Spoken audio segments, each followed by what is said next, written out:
మరొకసారి ఆరాధనకు కూడి వచ్చిన ప్రభు బిడ్డలందరికీ హృదయపూర్వక ప్రేమ వందనాలు చెల్లిస్తున్నాను. ఈ మధ్యాహ్నం వేళ సమకూడిన ప్రతి బిడ్డను నా దేవుడు మెండుగా దీవించి ఆశీర్వదించునుగాక. ఆమేన్, హల్లెలూయా.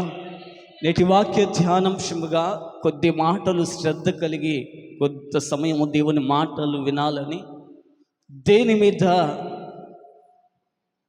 మీరు శ్రద్ధ పెట్టక ఈ మధ్యాహ్న వేళ కొద్ది సమయం దేవుని మాటలు శ్రద్ధ కలిగి వినాలని ప్రభు ప్రేమలో తెలియచేస్తూ, నేటి వాక్య ధ్యానాంశంగా రూతు గ్రంథము 1వ అధ్యాయము 6వ వచనాన్ని మనం ధ్యానం చేసుకుందాం. రూతు గ్రంథము 1వ అధ్యాయము 6వ వచనం. వారికి ఆహారం ఇచ్చుటకు యెహోవా తన జనులను దర్శించినని ఆమె మోయాబు దేశంలో వినెను గనుక మోయాబు దేశం విడిచి వెళ్ళుటకై ఆమెయు ఆమె కోడండ్రుడు ప్రయాణమైరి. ఈ మధ్యాహ్న వేళ ఈ వాక్యము ద్వారా ప్రభువే మనతో మాట్లాడును గాక. ఆమేన్. చిన్న ప్రార్థన చేసుకుందాం. కృపాసత్య సంపూర్ణుడా యేసయ్యా, నీకు స్తోత్రాలు. అల్పులము అభాగ్యులమైన మమ్మల్ని ప్రేమించి సజీవులుగా నిలిపి ఈ ఆరాధనలో మమ్మల్ని అందరినీ సమకూర్చిన విధానం బట్టి నీకే స్తోత్రాలు. నీ ప్రజల ఎదుట ఎందుకు పనికిరాని నన్ను నిలబెట్టి విధానం బట్టి నీకే వేలాది స్తోత్రాలు చెల్లిస్తున్నామయ్యా. నా నోట నీ మాట ఉంచండి. వాక్యము ధారాళంగా రాకుండా అడ్డుపడుతున్న ప్రతి వాది క్రియలన్నీ లయమగునగాకని ప్రార్థిస్తున్నా. మీరే నీ శైలిలో నీ స్థాయిలో మీరే స్వేచ్ఛగా మాట్లాడండి. కూడి వచ్చిన ప్రతి బిడ్డకు అయ్యా ప్రయోజనకరమైన మాటలు, జీవితాలను సరిచేసుకునే మాటలు మీరే నా నోట ఉంచి మీరు మాత్రమే మహిమ పొందుకోమని ప్రార్థిస్తూ, ఈ మధ్యాహ్న వేళ కూడా నేనే తగ్గుతూ నీ నామాన్ని హెచ్చిస్తూ యేసయ్య పరిశుద్ధ నామమున ప్రార్థించి అడిగి పొందుకొని ఉన్నాం తండ్రి. ఆమేన్, హల్లెలూయా, హల్లెలూయా. ఉన్న కాడికి స్వరం బిగ్గరగా తెరచి యేసయ్యకు స్తోత్రాలు చెల్లిద్దామా. స్తోత్రం, స్తోత్రం, స్తోత్రం, స్తోత్రం, స్తోత్రం. అది బెత్లెహేము అనే ప్రాంతంలో నయోమి తన భర్త అయిన ఎలీమెలెకు జీవిస్తున్న ఆ దినాలు. బెత్లెహేము అనగా రొట్టెలిల్లు అని, బెత్లెహేములో సమృద్ధి అనే అనుభవంలో వారు నివసిస్తూ ఆ సమృద్ధి గల ప్రాంతంలో నయోమి అతని భర్త ఎలీమెలెకు జీవిస్తున్న దినాలలో వారు నిత్యము దేవునికి భయపడుతూ అటు ప్రార్థనలో ఆత్మీయతలో ఎదుగుతున్న దినాలుగా ఉన్నాయి. పరిస్థితులన్నీ బాగానే ఉన్నాయి. అంత దైవికంగా ఆ బిడ్డలు ఆ కుటుంబం ఎదుగుతున్నారు. ఆ ఎలీమెలెకు ఆ నయోమికి 2 కుమారులు వారికి పిల్లలుగా ఉండటం మనం చూస్తున్నాం.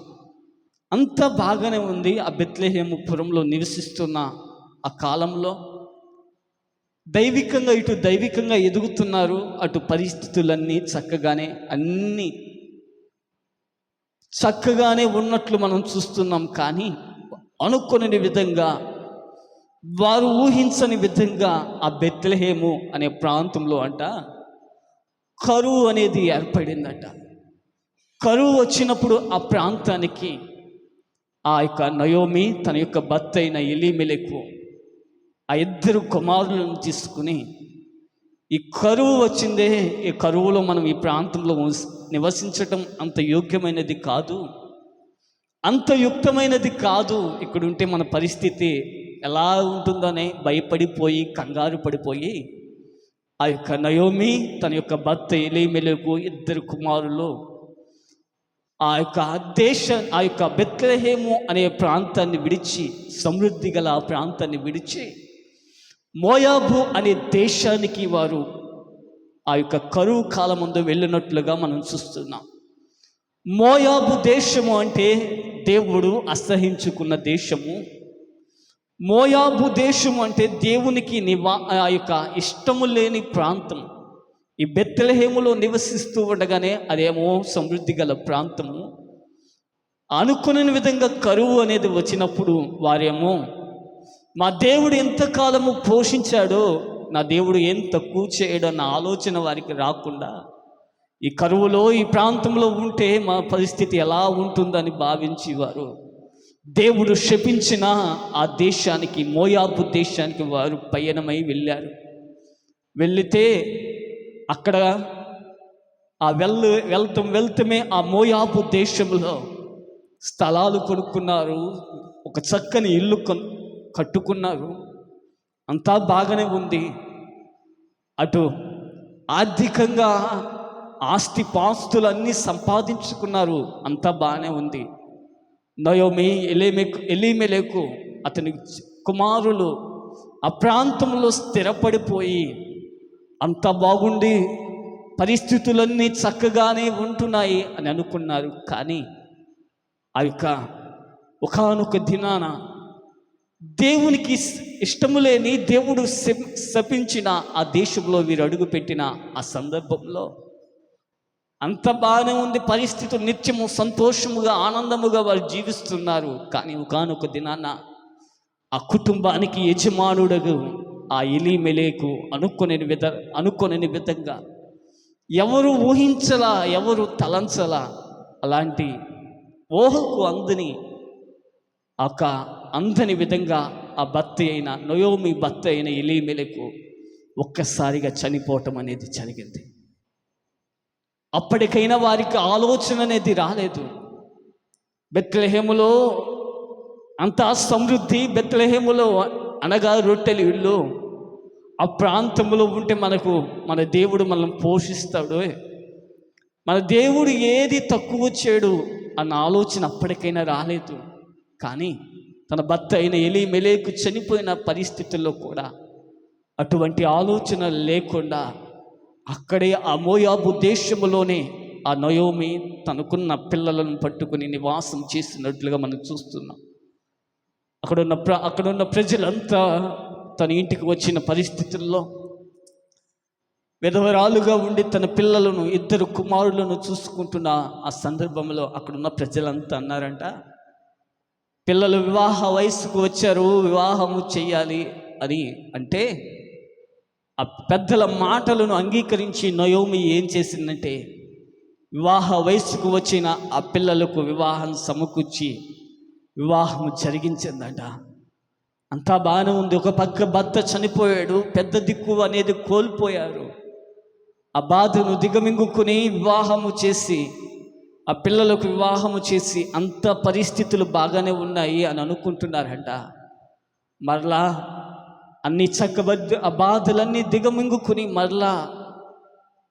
మర్చిపోయి ఆ బాధలన్నీ మరలా తన యొక్క కుటుంబ యాత్రను కొనసాగిస్తూ నయోమి తన యొక్క కుమారులు, కోడండ్లతో సంతోషంగా గడుపుతున్న ఆ దినాలలో కొన్ని సంవత్సరాలు గడిచాయి. ఒక్కసారిగా తనకున్న కుమారులు 2 చనిపోయారు. హల్లెలూయా, హల్లెలూయా. చనిపోయిన పరిస్థితుల్లో నయోమి, ఆ కోడళ్ళు 2 కూడా ఒంటరి వారైపోయారు. మగదిక్కు అనేది వారికి ఎవ్వరూ లేని పరిస్థితి అయిపోయింది.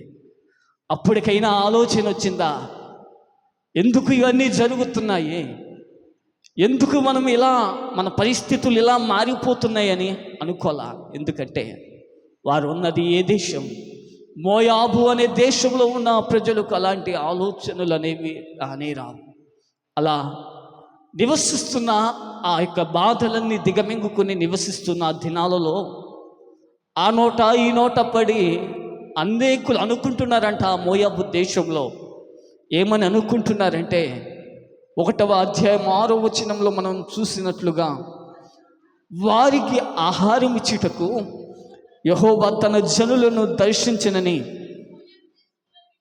ఆమె మోయాబు దేశంలో వినెను గనుక మోయాబు దేశం విడిచి వెళ్ళుటకై ఆమెయు ఆమె కోడళ్ళు ప్రయాణమైరి. ఆ మోయాబు దేశంలో అనుకుంటున్నారంట జనులందరూ, యెహోవా అంట ఆ బెత్లెహేముకు వచ్చి వారిని ఆకలిని తీర్చడానికి, వారిని దర్శించడానికి యెహోవా బెత్లెహేమునకు వచ్చాడని ఆ నయోమి తెలుసుకుని కోడళ్ళను పిలిచి, ఆ కోడళ్ళను పిలిచి అంటుందట, వెళ్ళిపోదామా మరలా మన ప్రాంతానికి, ఆ దేవుడు దర్శించి ఆహారం ఇస్తానికి బెత్లెహేముకు వచ్చాడట అని కోడలను పిలిచి అంటుంటే, కోడలు సరే అని ప్రయాణమయ్యి వెళుతూ ఉండగానే ఆ 4 అడుగులు వేసినప్పుడు కొంచెం ముందుకు అన్ని సదురుకుని కొద్దిగా బయటకు వచ్చినప్పుడు కోడలను పిలిచి అంటున్నట, నేను వృద్ధాప్యమందు ఉన్నా కదా, ఇక నా కడుపున ఇంకెవరు పిల్లలు అనేది పుట్టరు, నాకైతే శక్తి లేదు, మీరు వెళ్ళిపోండి, మీరు ఈ మోయాబు దేశంలోనే ఉండండి, మీరు వెళ్ళిపోయి మీ పుట్టింటికి వెళ్ళిపోయి మళ్ళీ మీరు ఎవరినైనా వివాహం చేసుకోవచ్చు కదా, ఎందుకు ఈ ముసలి దానితో ప్రయాణం మీకు ఎందుకు అని ఆ కోడలను పిలిచి అడుగుతుంటే, ఆ పెద్ద కోడలు పేరేం పేరు, ఓర్ఫా అంటుందంట, వచ్చింది అవకాశం, ఈమె నోటి నుండి అవకాశం, ఆ మాట అంది కదా అని ఆమె వెళ్ళి ఏం చేసిందంటే, ఆ పెద్ద కోడలైన ఓర్ఫా ఏం చేసింది, ఆ మాట అనగానే ఎప్పుడైతే నువ్వు పుట్టింటికి వెళ్ళిపో అని ఆ యొక్క ఆ అత్త ఎప్పుడైతే అందో, సమయం దొరికిందిలే అని ఆ పెద్ద కోడలు భావించి ఇక వెళ్ళి అత్తను ముద్దు పెట్టుకుని తన ఇంటికి వెళ్ళిపోయినట్లుగా మనం చూస్తున్నాం. కానీ చిన్న కోడలేమో రూతు ఏం చేసిందంటే, అత్త చెప్పిన మాటలన్నీ వినేసి వెళ్ళిపోయి, నీ దేవుడే నా దేవుడు, నీవు ఎక్కడ ఉంటావో నేనే అక్కడ ఉంటాను, నువ్వు ఎక్కడైతే పాత పెట్టబడతావో నేను అక్కడే పాత పెట్టబడుతున్నా కనుక అని చెప్పిన మాటలన్నీ చిన్న కోడలు వినేసి ఆ అత్తను వెళ్ళి ఏం చేసింది, కౌగిలించుకుంది, హత్తుకున్నట్లుగా మనం చూస్తున్నాం. హల్లెలూయా. ఇంతకీ మోయాబు అనగా ఏమిటంటే, మోయాబు అనగా శాపగ్రస్తమైనది, మోయాబు అనగా దేవుడిచ్చే అసహించుకున్న ప్రదేశము అది. ఈ రోజున అలా ప్రయాణమై వారు ఆ యొక్క తిరిగి స్వస్థలమైన నయోమి స్వస్థలమైన ఆ యొక్క ఆ స్వంత ప్రదేశమైన ఆ యొక్క బెత్లెహేముకు తిరిగి రానే వచ్చిందట. వస్తే ఏమైంది, ప్రాంత ప్రజలందరూ చాలా కాలం అయిపోయింది కదా నయోమి వెళ్ళిపోయి ఆ ప్రాంతం విడిచి, అందరూ వచ్చి వింతగా చూస్తున్నారట, నీవు నయోమి కదూ, ఇంతకాలం ఎక్కడే జీవించావు, ఇంతకాలం ఎక్కడికి వెళ్ళిపోయావు అని అందరూ అడుగుతూ, కనీసం నివాసము లేదంట. నివాసము లేని పరిస్థితుల్లో అక్కడే ఒక చెట్టు కింద ఆ తల దాచుకున్న పరిస్థితి. ఒకప్పుడు పరిస్థితి అంతా బాగానే ఉంది, కానీ కరువులో దేవుడు ఉన్నాడని మర్చిపోయి వారు ఆ మోయాబు దేశానికి వెళ్ళారు, అంతా పోగొట్టుకున్నారు, మళ్ళా తిరిగి బెత్లెహేములోనికి వచ్చారు. అలాంటి పరిస్థితుల్లో, ఏమీ లేని పరిస్థితుల్లో, కనీసం ఆహారము తినటానికి కూడా యోగ్యము కాని పరిస్థితుల్లో ఒక చెట్టు కింద నయోమి నివాసం చేస్తున్నట్లుగా చూస్తున్నాం. ఆ నయోమితో ఎవరు వచ్చారు, చిన్న కోడలైన రూతు వచ్చింది. తినటానికి కూడా తిండి లేని పరిస్థితి. ఆమె అక్కడే ఒక మాట తన అత్తతో సమాధానం చెప్పింది, నీ దేవుడే నా దేవుడు, నువ్వు ఏ పరిస్థితుల్లో ఉన్నా నేను నీతో నివాసము చేస్తానని వాగ్దానం చేసి ఆమె వచ్చింది. తెర చూస్తే ఇక్కడ ఏమీ లేదు, తినటానికి తిండి కూడా లేని పరిస్థితుల్లో ఆ రూత్ ఏం చేసింది, ఆమె సమూహం, బహుజన సమూహము వారు వచ్చి ఉండగా, వారు చూస్తూ ఉండగా ఆ రూత్ ఏం చేసిందంటే, ఆ అత్త ఆకలిని తీర్చడానికంట ఆ పనివారిలో ఆ అత్తను అడుగుతుందంట, ఎదురుగా ఒక పొలం ఉంది కదా, ఆ పొలములోనికి వెళ్ళి నేను పరిగి ఏరుకుని నేను తీసుకువస్తాను అని ఆ అత్తను అడిగితే, అత్త అందంట, ఆ సమీపంలో ఉన్న పొలము ఎవరిదో కాదు, మన సమీప బంధువుదే, ఎల్లు అని అడిగితే, ఎల్లమంటే వెళ్ళి ఆ పరిగి ఏరుకుంటున్నారంట, పనలు కడుతున్నారంట. ఆ బెత్లెహేములో ఆ పరిగె అనేది ఆ ఏరుకోవటం అంటే ఏంటంటే, ఎవరైనా పేదవారు విధవరాళ్ళు ఎవరైనా ఉంటే అక్కడక్కడ 4 గింజలు వదిలేసే ఆ అనుభవం అనేది ఆ బెత్లెహేం అనే ఆ ప్రాంతంలో జరుగుతుందంట. ఈ విధవరాలైన ఆ రూతమ్మ వెళ్ళి ఏం చేస్తుందంటే, ఆ ఏరేసిన పనలన్నీ మూట కట్టి ఉంటే వదిలివేసిన ఆ పరిగెను ఏరుకుంటూ చిన్న చిన్న మూటలు కట్టుకొని వెళ్ళి ఆహారాన్ని తన అత్తమ్మకు పెడుతూ ఉందంట. హల్లెలూయా, హల్లెలూయా, హల్లెలూయా, హల్లెలూయా. దేవుడు తన నయోమి ఆలోచిస్తూ ఉంది, ఏంటి, నా చిన్న కోడలు ఆహారము తెస్తూ నన్ను పోషిస్తుంది అన్న ఆలోచనలు ఉంటే, ఆ రూతు అంటుందంట, నేను వాగ్దానం చేసావు కదా, నేను నీకు వాగ్దానం చేశాను కదా, నీ దేవుడే నా దేవుడు అని. నేను నీతో వచ్చింది ఎందుకంటే, నేను నీ దేవుడు సంచరించే స్థలానికి నేను వచ్చాను. నేను నీ దేవుడు నివాసం చేసే ప్రాంతానికి నేను వచ్చాను. నా అన్నవారు ఎంతోమంది మోయాబు దేశంలో ఉన్నారు. నా అన్నవారు, నా యొక్క కుటుంబీకులు, నా రక్త సంబంధికులు, నా అన్నవారు ఎంతోమంది ఉన్నారు. కానీ వారికన్నా ప్రాముఖ్యమైనది నాకంటూ ఏదైనా ఉన్నది అంటే, నేను నీ ప్రాంతానికి, నేను ఈ ఎవరో తెలియని ఆ పొలములోనికి నేను ఎందుకు వెళ్ళానంటే, అది ఆ పొలములో యేసయ్య సంచరించాడు కనుకనే. నేను ఆ దేవుడు నివాసం చేసే సంచరించే ఆ స్థలములోనికి నేను ఎందుకు వచ్చానంటే, ఆ ప్రాంతము కన్నా ఈ ప్రాంతము శ్రేష్టమైనదని నేను ఎరిగి నీతో వచ్చాను అని ఆ రూతమ్మ సమాధానం చెప్తుంది. హల్లెలూయా, హల్లెలూయా. మోయాబులో ఉంటే అది శపించబడిన ప్రాంతం. మోయాబు అనగా అది దేవుని చేత అసహించుకున్న ప్రాంతం. ఆ ప్రాంతంలో రూతు నివాసము చేయటానికి ఆమోదము చూపలేదు, కానీ ఆసక్తి చూపలేదు. కానీ రూతమ్మ ఏమి చేసిందంటే, ఎలాంటి కరువైనా రాని, ఎలాంటి పరిస్థితులైనా రాని, ప్రతికూలమైన పరిస్థితులైనా నా ముందు ఉన్నా, కానీ నేను మాత్రం దేవుడు నివాసము చేసి ఆ స్థలములోనే నివాసము చేస్తానని ఆమె తీర్మానించుకుంది. హల్లెలూయా, హల్లెలూయా. తీర్మానించుకుని రూతమ్మ ఎవరో తెలియని ప్రాంతం, ఆ ప్రాంతానికి వచ్చేసి పరిగె ఏరుకుంటూ పనులు మోసుకుంటూ వెళ్తూ ఉండగా, ఆ పనివారు రూతమ్మ ఏరుకుంటూ ఆ పరిగె చిన్న చిన్న మూటలు కట్టుకుని వెళ్ళి తన అత్తకి ఆహారాన్ని సమకూర్చినట్లుగా మనం చూస్తున్నాం.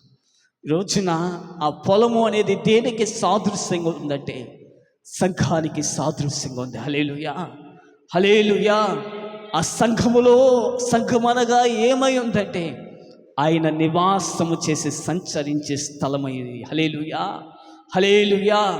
సంఘం అంటే అత్యంత ఆసక్తి కలిగి రూతమ్మ ఆ ప్రాంతాన్ని విడిచేసి సంఘంలోనికి వచ్చేసి ఆ వాక్యం అనే విత్తనాలను తీసుకువెళ్ళి ఆ వాక్యం అనే విత్తనాలతో తన అత్తమ్మను ఆకలిని తీర్చుకున్నట్లుగా మనం చూస్తున్నాం. హల్లెలూయా, హల్లెలూయా, హల్లెలూయా. ఈ రోజున ఆ సంఘము అనే ఆ యొక్క పొలములోనికి వచ్చి ఆ రూతమ్మ ఏం చేస్తున్నట్టే, ప్రతిరోజు ప్రార్థనలో, ప్రతిరోజు ఆ యొక్క ఆధ్యాత్మికమైన జీవితంలో ప్రతిరోజు వృద్ధి చెందుతానే ఉంటుందంట. హల్లెలూయా, హల్లెలూయా. ఆయనకు సమీపముగా రాగలుగుతుందంట ప్రతిరోజు. ఆ యజమాని, ఆ యొక్క పొలము యజమాని దగ్గరికి వెళ్ళి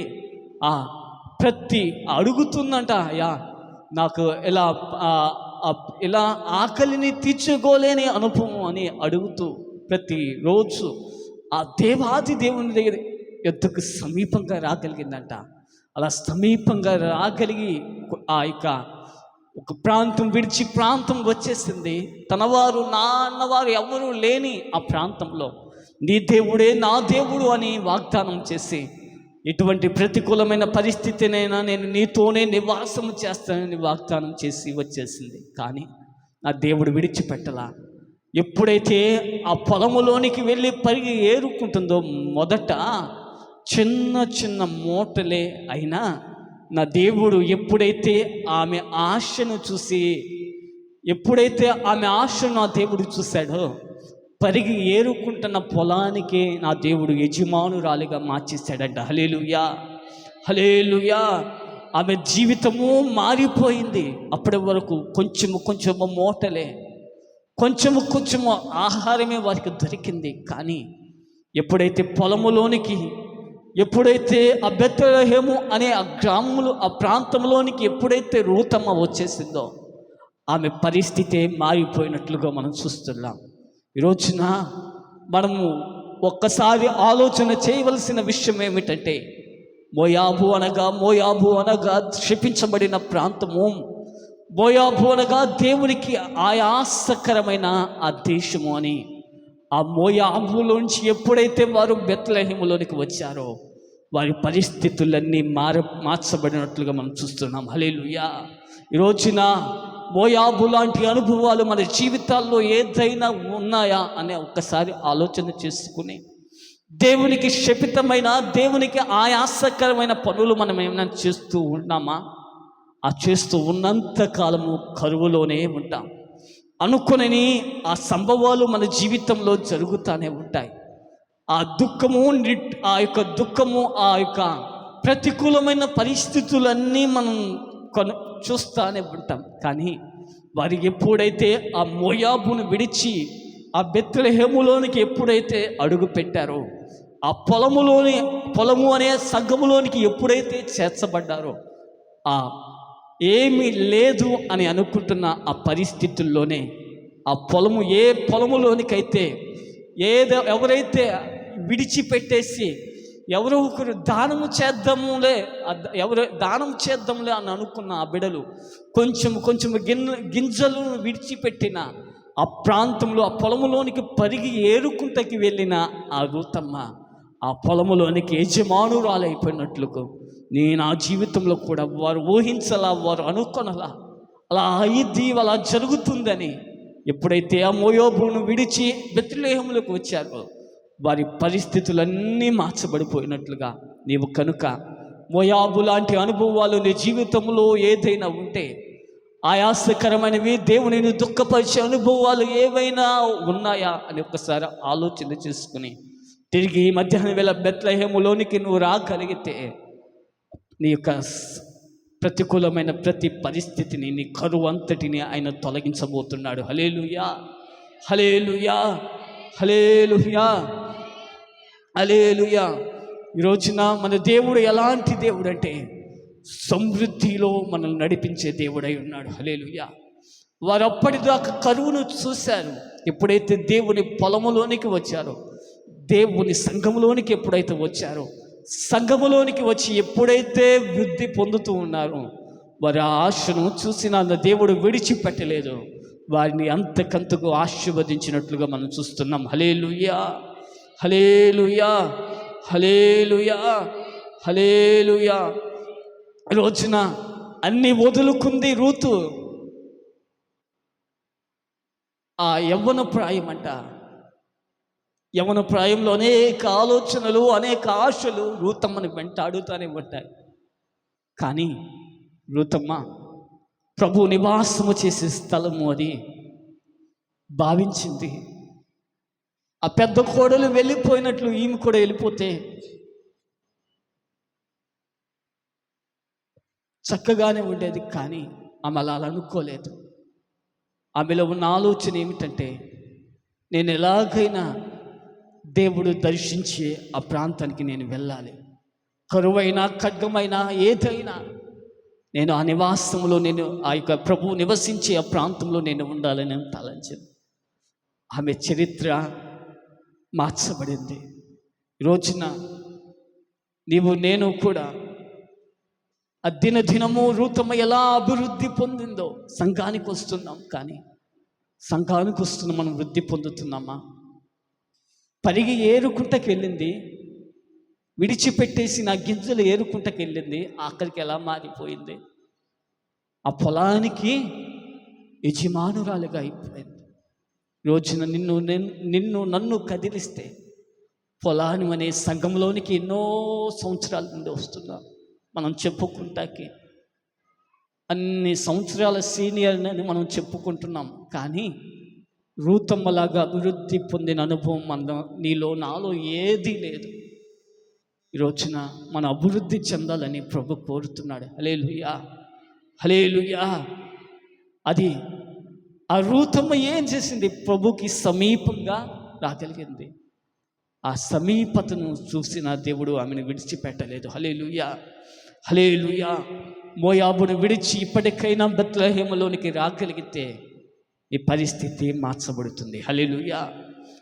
మరొక వ్యక్తిని మనం చూస్తే మెఫీబోషెతు అనే ఒక సౌలు మనవడు ఒక వ్యక్తి ఉన్నాడు.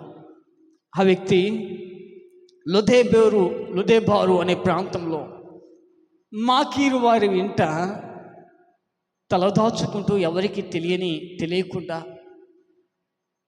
నేను ఇక్కడున్నానని, ఫలానా రాజు కుటుంబీకున్నని, వారి తాతలు వారి నాన్నలు రాజభోగాన్ని అనుభవించారు. మెఫీబోషెతు వాళ్ళ నాన్నగారు తాతగారు రాజకుమారుల నుండి పుట్టినవాడు, రాజ సంతానంలో నుండి పుట్టినవాడు మెఫీబోషెతు. అలాంటి వాడికి ఎలాంటి జీవితం వచ్చిందంటే, ఒక పందుల నివసించే ఒక చిన్న గుడిసెలో ఆ మెఫీబోషెతు నివాసం చేస్తున్నాడట. అతనికి 2 కాళ్ళు లేవు, నడవటానికి అడుగు అనేది ముందుకు వేయలేని పరిస్థితి, కాళ్ళు లేవు మెఫీబోషెతుకి. అలాంటి పరిస్థితుల్లో ఒక పందులు నివాసం చేసే ఒక చిన్న గుడిసెలో ఆ దుర్భరమైన జీవితాన్ని జీవిస్తూ ఉన్నాడంట మెఫీబోషెతు. అలా నివసిస్తున్న ప్రాంతంలో ఆహారం లేదంట. ఆ ప్రాంతంలో ప్రజలు ఎవరైనా కనికరము చూపితే, తినేసింది ఏమైనా మిగిలిపోతే తెచ్చి పడేస్తేనే ఆ ఎంగిలి మెతుకులు తినే బ్రతుకు మెఫీబోషెతు. అలా తన జీవితాన్ని కొనసాగిస్తున్నాడట. ఒక పక్క కుంటివాడు, కాళ్ళు లేవు, ఒక పక్క తినటానికి తిండి అనేది లేని కరువు, మహా దుర్భరమైన జీవితాన్ని మెఫీబోషెతు జీవిస్తున్నాడు. అలా జీవిస్తున్న సమయాలలో అంట ఆ ప్రాంతాన్ని పరిపాలిస్తున్న రాజు అయిన దావీదుకి ఒక ఆలోచన వచ్చిందంట. సౌలుకు సంబంధించిన వారు ఎవరైనా ఉన్నారా అని తన రాజ్యంలో ఉన్న తన వెనుకున్న వారిని అడిగితే ఆ రాజ్య ప్రజలు అన్నారంట, కుంటివాడైన మెఫీబోషెతు ఉన్నాడయ్యా, అతడు కుంటివాడు ఎక్కడున్నాడో తెలియదు అని చెప్తే, ఆ దావీదు మహారాజు ఒక శాసనం తెచ్చాడంట. మెఫీబోషెతు ఎక్కడ ఉండాల్సిన వాడు కాదు, అతడు దేవుడు నివాసము చేసే రాజగృహములో ఉండటానికి అర్హుడు అతడు అని ఒక శాసనం తెచ్చినప్పుడు, ఇక రాజ్యంలో ఆ యొక్క రాజు కింద ఉన్నవారంతా, రాజగృహంలో ఉన్నవారంతా కనుక్కున్నారంటే ఎక్కడున్నారని. అప్పుడు వారికి తెలిసిన సమాచారం ఏమిటంటే, ఈ మెఫీబోషెతు లొదెబారు అనే ప్రాంతంలో మాకీరు వారి ఇంట ఉన్నాడని తెలిసిందంట. రాజు శాసనం తెచ్చాడు కదా, ఎలాగైనా ఆ మెఫీబోషెతును తీసుకురావాలని రాజు రథాలు కట్టుకుని, గుర్రాలను కట్టుకుని ఆ రథాలు అనేవి ఆ లొదెబారు అనే ప్రాంతంలోనికి వెళ్ళంగానే ఆ ప్రజలంతా ఆశ్చర్యపోయారంట. ఆ గ్రామ ప్రజలంతా ఆశ్చర్యపోయి, ఏంటి రాజుగారి రథాలు మన ప్రాంతంలోనికి వస్తున్నాయని అనేకులు తదేకంగా చూస్తున్నారంట. ఎవరైనా కొత్త వ్యక్తుల సమాచారం తెలుసుకోవాలంటే మనం ఎట్లా అడుగుతామో, వారు కూడా ప్రాంతానికి వచ్చి ఫలానా ఈ లొదెబారు అనే ప్రాంతంలో మాకీరు వారి ఇంటిలో ఫలానా మెఫీబోషెతు అనే కాలు లేని వ్యక్తి ఉన్నాడని ఆ ప్రజలను అడిగినప్పుడు వారు అనుకున్నారంట, వారు సమాచారం ఇచ్చారంట. ఆ యొక్క రథాలను వేసుకొచ్చిన బిడలకు, ఫలానా ఆ దిక్కు వైపు వెళ్తే అతడు నివాసం చేస్తున్న ఇల్లు ఉంటుందని ఆ సమాచారం అందించినప్పుడు, ఆ రథాలు వెళ్తున్న ఆ సౌండ్ అనేది ఆ మెఫీబోషెతుకు అర్థమైపోయి అమ్మో, రాజు నన్ను చంపడానికి తన యొక్క పనివారిని పంపిస్తున్నాడు, రథాలు వస్తున్నాయని రాజు ఆ యొక్క మెఫీబోషెతు చాలా భయపడిపోయాడట. భయపడుతూ ఉండగానే మాకీరు వాణి ఇంట రథాలు ఆగాయి. ఆ యొక్క తీసుకువెళ్ళటానికి వచ్చిన వారు తన దగ్గరికి వచ్చారు. కాళ్ళు లేవు కదా, నడవలేడు కదా. ఇద్దరు వ్యక్తులు తనను మోసుకుని రథము మీద ఎక్కించారంట. అప్పటి వరకు తన జీవితం ఎలా ఉంది? ఆ యొక్క రథమును పట్టుకోవటానికే చాలామంది ఆసక్తి చూపుతారు. రాజుగారి రథంను ఎలాగైనా ఒక్కసారి తాకితే బాగుండని చాలామంది ఆశతో ఉంటారు. అప్పటి వరకు దుర్భరమైన జీవితాన్ని మెఫీబోషెతు జీవించాడు. పందుల దొడ్డిలో నివాసం చేశాడు. తినటానికి నివాసములు, తినటానికి తిండి కూడా లేని పరిస్థితి. ఒక్కసారిగా ఆ ప్రాంత ప్రజలంతా ఆశ్చర్యపోయారంట. ఏంటి, పందుల దొడ్డులో ఉండి మనం పడేస్తే తినే ఆహారం తినబోడు ఏంటి, చక్కగా వెళ్ళి రాజు రథముల మీద కూర్చున్నాడు అని ఆ ప్రాంత ప్రజలంతా ఆశ్చర్యపోయారంట. హల్లెలూయా, హల్లెలూయా. రాజు అయిన దావీదు ఇల్లు రానే వచ్చింది. లోపలికి తీసుకెళ్లారు. దావీదు దగ్గరికి తీసుకువెళ్తే ఇక భయపడిపోతున్నాడంట. ఆ మెఫీబోషెతు భయపడిపోతూ, అయ్యా నన్ను చంపకయ్యా, అయ్యా నేను వెళ్ళిపోతానయ్యా, నన్ను చంపకయ్యా అని ఆ మెఫీబోషెతును రాజును బ్రతిమలాడుకుంటున్నాడట. అప్పుడు దావీదు మహారాజు ఏమంటాడంటే, నీ తాతల నీ యొక్క తండ్రుల ఆస్తంతనికి అప్పచెప్పేస్తున్నాను. నువ్వు అక్కడ కాదు ఉండాల్సింది, నువ్వెక్కడంటే నువ్వు ఉండాల్సిందే రాజు నివసించే ఆ యెహోవా నివసించే ఆయన నివాసము చేసే రాజు గృహములో నువ్వు ఉండాలి అని ఆ దావీదు మహారాజు మెఫీబోషెతును ఏం చేశాడంటే, ఆయనతోనే ఉండేటట్లుగా దేవుడు ఆ రాజు అతనిని తనతో పాటే ఉంచుకోగలిగినట్లుగా మనం చూస్తున్నాం. ఈ రోజున ఎప్పుడైతే మెఫీబోషెతు దేవుడు నివసించే, ఆయన సంచరించే ఆ స్థలములోనికి మెఫీబోషెతు రాగలిగాడు. అప్పటి వరకు మెఫీబోషెతు జీవితం ఏమైంది? పందులు నివాసము చేసే నివాసంలో ఆయన నివసిస్తున్నాడు. తినటానికి తిండి కూడా లేదు. ఎప్పుడైతే ఆ మెఫీబోషెతు రాజు దగ్గరికి వచ్చాడు, రాజు ఆ దేవాతి దేవుడు నివసించే ఆ రాజు గృహంలోనికి వచ్చాడు, దావీదు మహారాజు ఏం చేశాడో తెలుసా? ఆ రాజ భోజనం ఎదుట ఆయన కూర్చుండబెట్టాడంట. కూర్చుండబెట్టి, కాళ్ళు లేవు కదా, నీ యొక్క ఆ అవయవ లోపం అనేది వేరే వారికి ఎవరికి తెలియకూడదని ఈ బల్లకి కాళ్ళు కనపడకుండా అంట ఒక గుడ్డ పెట్టేసి ఆ తెల్లని వస్త్రాన్ని ఆ బల్ల మీద వేసేసి ఆ బల్ల ముందు ఆ మెఫీబోషెతుని కూర్చుండబెట్టాడంట. అప్పుడు ఆ రాజ్యంలో ప్రజలెవ్వరికీ తన యొక్క బలహీనత తెలియకూడదని తలంచాడు ఆ దావీదు మహారాజు. వచ్చి ప్రతి ఒక్క బిడ్డ, ఆ రాజ్యంలో ప్రతి బిడ్డ మెఫీబోషెతును ఎప్పుడైతే ఆ రాజ్యంలోనికి వచ్చాడో అతనికి కలిగిన ఖ్యాతిని అంతటిని వారు గమనిస్తున్నట్లుగా మనం చూస్తున్నాం. ఈ రోజున ఆయన నివాసము చేసే ఆ ప్రాంతంలోనికి నువ్వు రాగలిగితే, ఫస్ట్ రూతమ్మ వచ్చింది, రూతమ్మ పరిస్థితిని దేవుడు మార్చేశాడు. రెండవదిగా మెఫీబోషెతు వచ్చాడు. మెఫీబోషెతు అప్పటి వరకు పందులో నివాసం చేసే నివాసంలో జీవితాన్ని కొనసాగించాడు. ఎప్పుడైతే దేవుడు నివసించే ఆ రాజు గృహములో అడుగుపెట్టాడో, సకల భోగములు ఆయన అనుభవిస్తూ సమృద్ధిలోనికి ఆ మెఫీబోషెతు వచ్చినట్లుగా మనం చూస్తున్నాం. ఈరోజు నేను రాగలిగితే, దేవుడు నివాసము చేసే ఆ నివాస స్థలంలోనికి రాగలిగితే మన పరిస్థితులన్నీ ఆయన మార్చుతాడు. హల్లెలూయా, హల్లెలూయా, హల్లెలూయా. మరొక వ్యక్తిని మనం చూస్తే, బైబిల్ గ్రంథంలో ఏలియా ఒక రోషము గల దైవజనుడు. ప్రకృతిని శాసించిన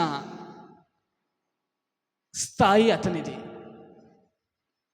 వర్షము పడమంటే పడింది, వర్షము ఆగమంటే ఆగింది. అలాంటి ఏలియాని ప్రభు ఏం చేశాడంటే, ఒక రోజున ఒక పర్వతం ఎక్కమన్నాడంట ప్రభు. బైబిల్ గ్రంథంలో మనం చూస్తే 1వ రాజుల గ్రంథము 19వ అధ్యాయము 11వ వచనాన్ని మనం చూస్తే,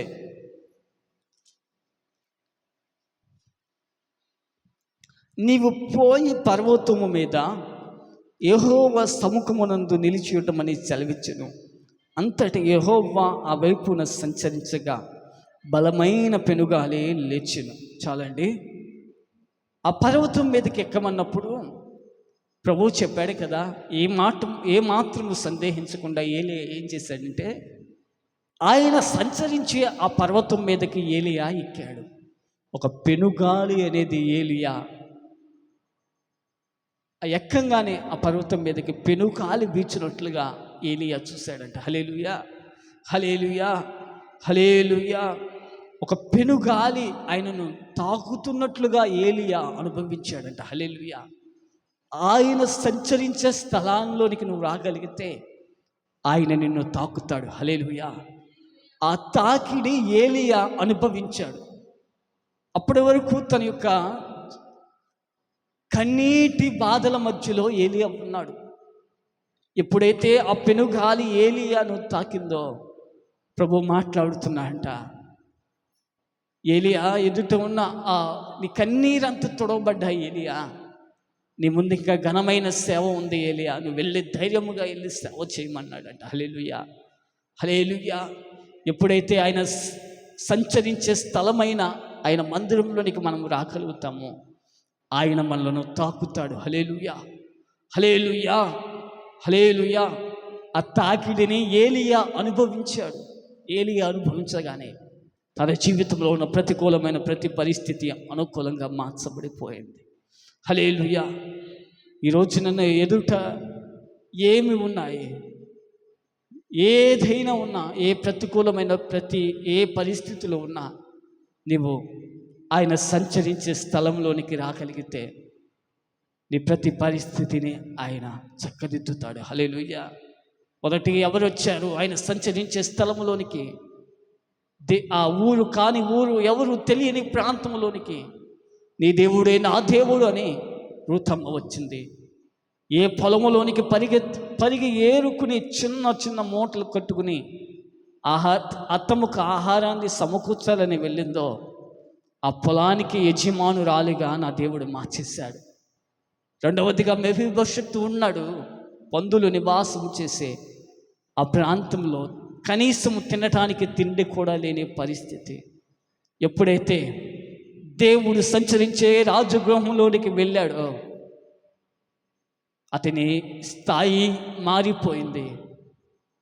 మూడవదిగా ఏలియా, అతడు దేవుడు సంచరించే ఆ పర్వతం మీదకి ఎక్కాడు. అతడు అతడిని పెనుగాలి తాకినట్లుగా మనం చూస్తున్నాం. అతని కన్నీటి జీవితము నాట్యముగా మార్చబడింది. ఈ రోజున నీవు కూడా ఆయన సంచరించే స్థలంలోనికి రాగలిగితే, మోయాబును విడిచి బెత్లెహేము అని ఆయన సంచరించే ఆ స్థలంలోనికి రాగలిగితే నీ ప్రతి దుఃఖాన్ని నాట్యముగా మార్చబోతున్నాడు. నీ కరువును ఆయన తొలగించబోతున్నాడు. అప్పటి వరకు కరువు అరుతమ్మ జీవితంలో, కానీ చిన్న చిన్న మూటలే ఆఖరికి ఆ పొలమంతటా ఆమె యజమానురాలైపోయింది. నువ్వు రాగలిగితే ఏ సమస్యలు ఉన్నా సరే నేను ఒక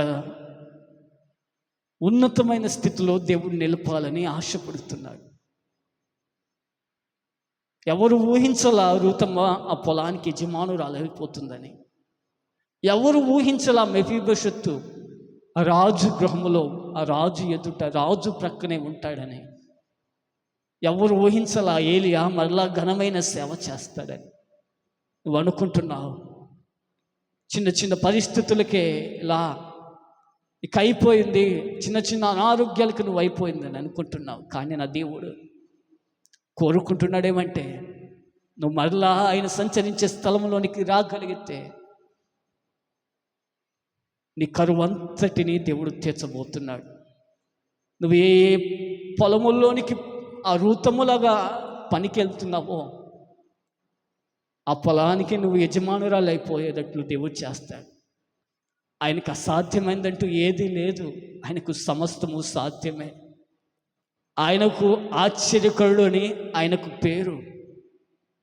ఆయన తలుచుకుంటే ఒక్క క్షణము మాత్రమే నీ పట్ల ఆయన కార్యం. ఇకనైనా దేవుడు సంచరించే ఆ స్థలములో మౌనంగా ఉండకుండా రూతమ్మ ఎలాగూ దినదినాభివృద్ధి పొంది దేవునికి సమీపంగా రాగలిగిందో నువ్వు కూడా రాగలిగితే నీ పరిస్థితులన్నీ మార్చబడతాయి. నువ్వు మోయాబులో ఉన్నంత కాలము నీ పరిస్థితులన్నీ అలాగే ఉంటాయి. మోయాబు అనగా శపించబడిన దేశము. మోయాబు అనగా దేవునికి అసహ్యకరమైన దేశము. ఆ ప్రాచీన